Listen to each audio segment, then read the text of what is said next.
Amanya ndobozi bamta MCSMX representing straight out SMX media chiri mu Kampala chiri mu town sawa zineno ye mugole wa Eddie Kenzo buli omwali mukwebuza mugole yani mugole yali wa mugole ali mu Uganda mugole ali mu Ivory Coast bananga omugole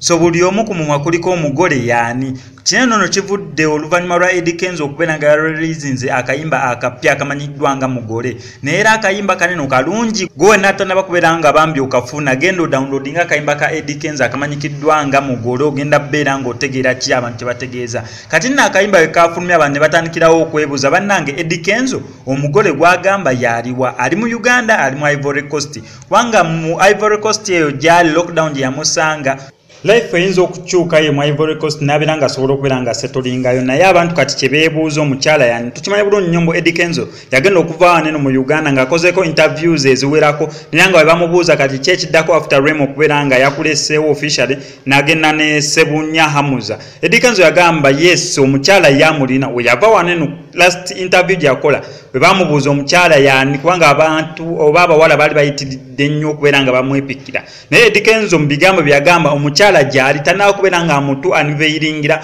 oba fe okumulaba mu public naye yatugamba kimu omukyala gyali kati munnange wekituusa oluvannyuma lw'okubeera nga releasing akayimba ka mugole kati abantu beebuuza bannange omugole yalibwa naye nga ffenna kyetumanyi mbu Eddie Kenzo wana droppingira waneno mu Uganda okubeera nga akomawo ebimu ku byatusuubiza mu guno omwaka nga tegunabeera nga guggwako ye festival ye n'okubeera nga atulaga omukyala agenda okubeera nga amufumbira kati ffenna tuli awo twebuuza ani mugole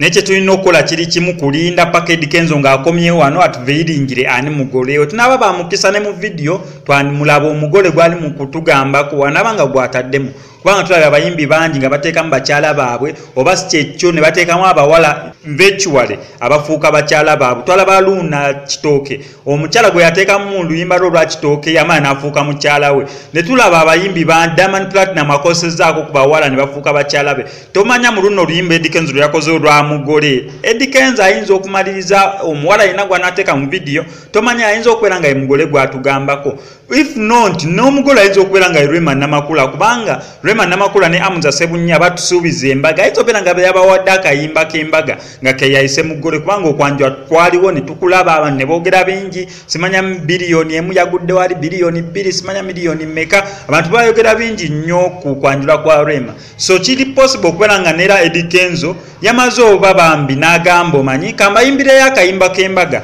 akanaakola ku mbaga yaabwe so tomanyanga yensonga lwaki ya releasinze akayimba